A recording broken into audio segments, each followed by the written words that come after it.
If you've been following this channel, you know I have a soft spot for the robots that history forgot. We've covered Mazinger Z, we've talked about Getter Robo, we've gone deep on the shows that built the giant robot genre from the ground up.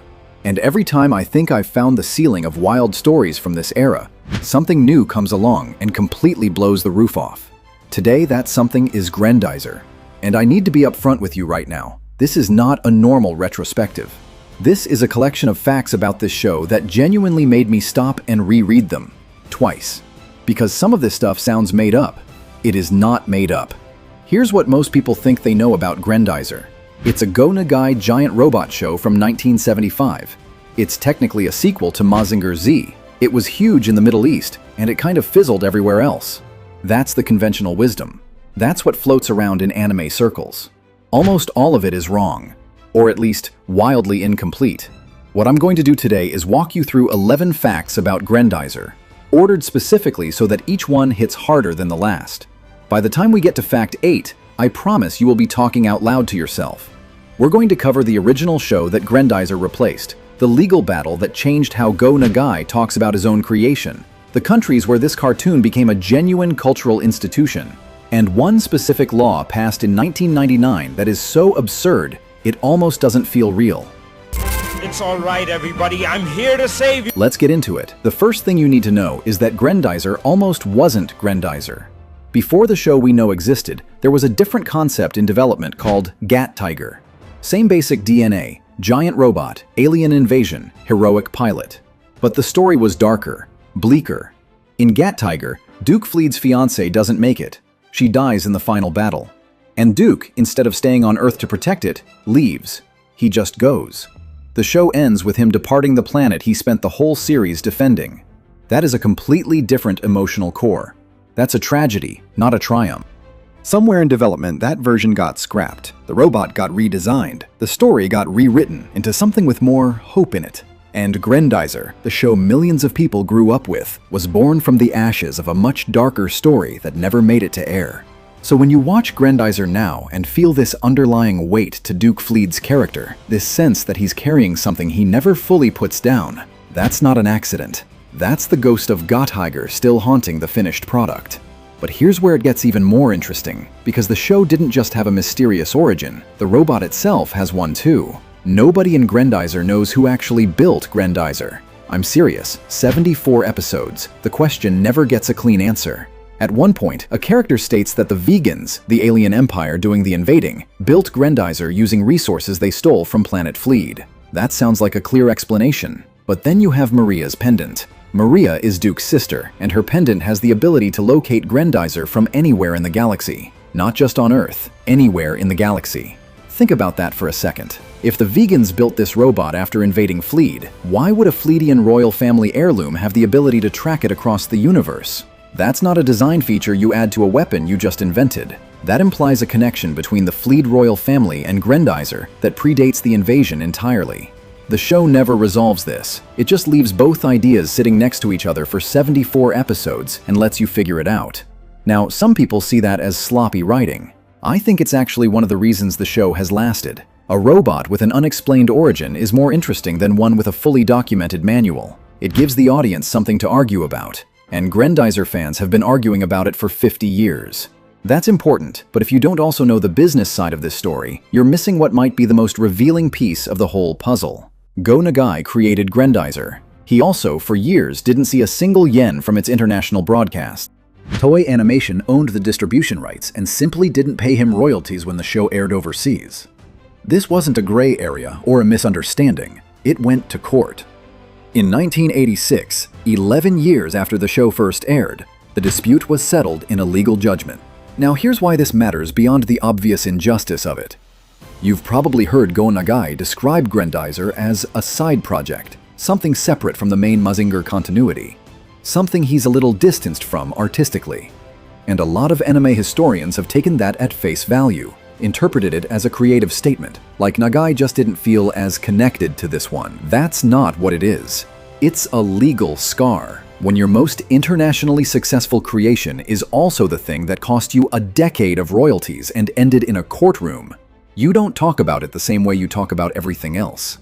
The artistic distance isn't philosophical, it's financial. It's personal. Understanding that completely changes how you read Nagai's public statements about Grendizer. He's not being humble, he's being careful. But while Nagai was fighting for his rights in Japanese courts, the rest of the world was going absolutely wild for his robot. And the first myth we need to kill is the idea that Japan didn't care.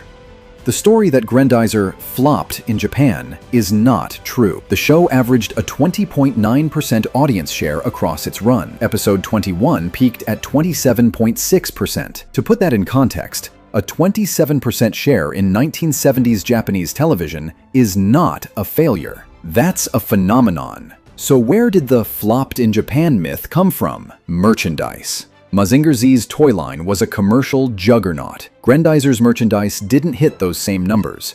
And somewhere along the way, people conflated didn't sell as many toys with nobody watched it.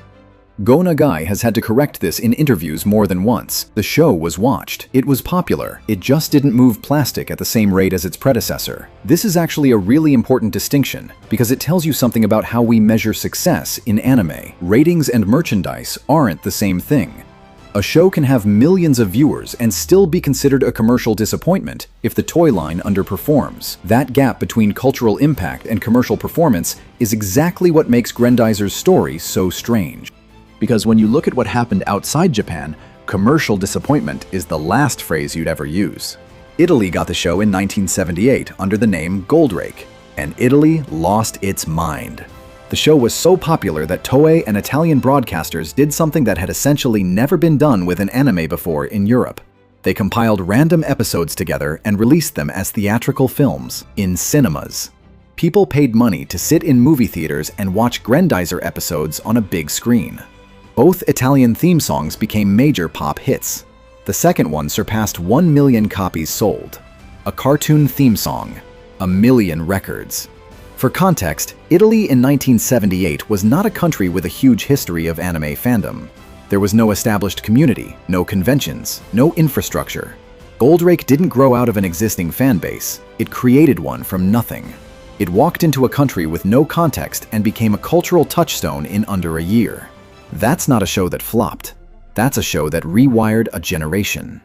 But Italy, as wild as that sounds, was not even the most extreme case. France got the show as Goldorak, and France took things even further. In 1979, a compilation film of Goldorak episodes was released in French cinemas. It sold 922,964 tickets. Not a million, 922,964. Which means somewhere, someone actually counted. And the reason they counted is because it mattered. That number was a cultural event. The theme song was performed by a Franco-Israeli artist named Noam Kaniel. Before Goldorak, he was completely unknown. After Goldorak, he was a celebrity, based entirely on one cartoon theme song. He achieved platinum status. He toured. He became famous in a way that had nothing to do with any other project. Just that one song, for that one robot, at that one moment in French pop culture history. That's the kind of thing that only happens when a piece of media genuinely captures something in the public imagination. Not just popularity, something deeper. Something that makes people feel like this story belongs to them. And here's where the French story gets genuinely strange. Every single character in the French dub was renamed after a star or a celestial body. Duke Fleed became Arcturus, named after Arcturus, one of the brightest stars in the night sky. Koji Kabuto became Alcor, a star in the Big Dipper. Every character, every name, replaced with something astronomical. French kids who grew up watching Goldorak never knew any character's real name. They didn't know Duke Fleed existed. They knew Arcturus. They knew Alcor. They grew up with an entirely different cast of names. And without anyone telling them, without any lesson plan or educational intent, they absorbed a working knowledge of stellar nomenclature from a giant robot show. That's genuinely delightful. The people who made those naming decisions either had a very specific sense of humor or a very sincere love of astronomy. And either way, the result is wonderful. But the French story doesn't end with clever naming conventions. It ends with a law. In 1999, the province of Quebec passed legislation that explicitly forbade parents from naming their children Goldorak. Read that again. The legal system of Quebec, an actual government with actual courts and actual lawyers, had to pass an actual law to stop parents from naming their human babies after a robot. This is not a rumor. This is not an exaggeration. This happened because enough parents were actually doing it that it became a legal issue. The show had been off the air for over 2 decades at that point, and the cultural imprint was still so deep that people were trying to register Goldorak as a legal name for a child. I don't know what else to tell you about that. It speaks for itself. If you've made it this far and you're enjoying the ride, this is exactly the kind of deep dive we do on this channel. Hit subscribe if you haven't already. We go this hard on every video.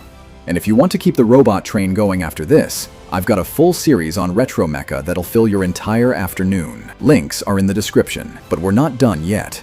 Because while Europe was passing laws about this cartoon, something equally extraordinary was happening on the other side of the world. The Arab world got Grendizer, and they got the most faithful version of any country.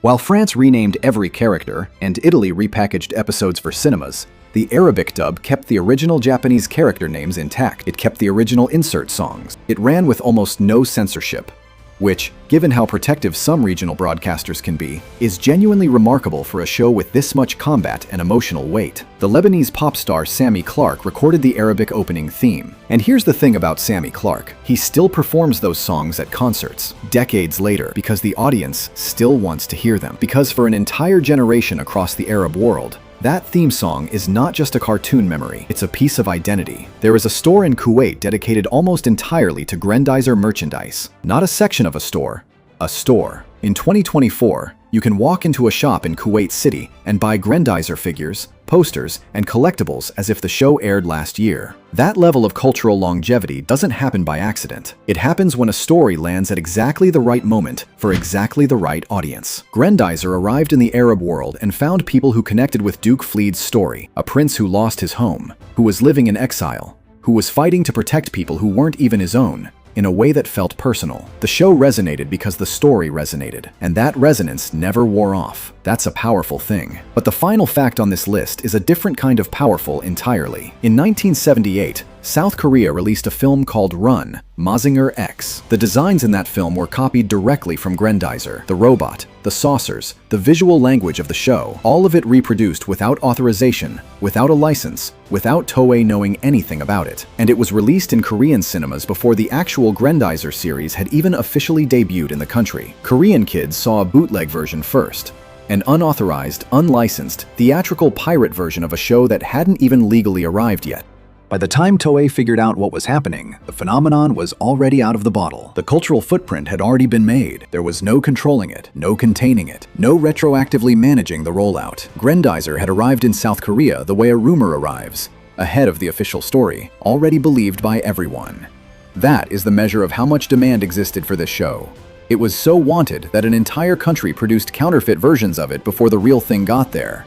And then there's America, which is almost a punchline, except it's also kind of poetic. In the United States, only 26 of the 74 episodes were dubbed. They aired out of order, buried inside an anthology block called Force 5. No marketing push, no cultural moment, no platinum singles or cinema releases, or baby naming controversies.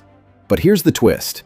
Force 5 aired on the cable feed of American military installations in Europe. The core American audience for Grendizer wasn't kids in Kansas or California. It was children of US military families stationed overseas, kids living in Germany, Italy, France, Spain, kids who were already surrounded by a culture that was completely consumed by this show. They'd see Goldrake posters in Italian shop windows, and then come home and catch 26 episodes on the base cable feed. The only American who knew Grendizer was the one living outside America. There's something almost perfect about that. The one country that missed it entirely was the one that was physically present for its biggest moments everywhere else. So let's bring this all the way back. Grendizer started as a darker show called Gat Tiger, where the hero leaves and the fiancé dies.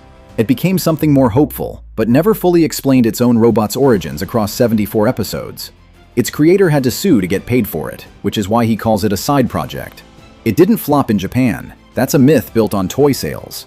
It put episodes in Italian cinemas and sold 1 million records. It nearly sold 1 million movie tickets in France off the back of a singer nobody had ever heard of. It named every character after a star and accidentally taught French kids astronomy. It got so deep into French-Canadian culture that Quebec had to legally ban parents from naming their babies after it. The Arab world got the most faithful version of all. and people are still buying the merchandise in dedicated stores 5 decades later. And South Korea loved it so much that they made a bootleg film before the real show even arrived. And in America, 26 episodes, out of order, on military base cable. This is what happens when a story is bigger than the industry that made it. Grendizer outgrew Toei's ability to manage it. It outgrew Go Nagai's legal relationship with it. It outgrew national borders, and dubbing conventions, and toy sales metrics, and every other way we normally measure whether a show mattered. It just mattered everywhere, all at once, in ways nobody planned and nobody fully controlled. And if you ask me, that makes it one of the most interesting anime stories of the entire 20th century. Not because it was the best show ever made, but because of what happened to it once it left the studio. That gap between what a show is and what it becomes, that's the part worth studying. If this kind of deep dive is your thing,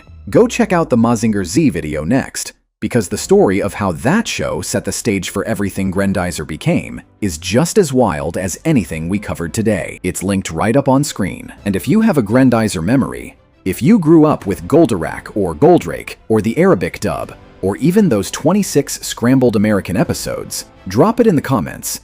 I genuinely want to read them. Those comments are also how the algorithm knows this video is worth showing to more people. So you'd be doing both of us a favor. Subscribe if you haven't. We go this deep every time, and I'll see you in the next one.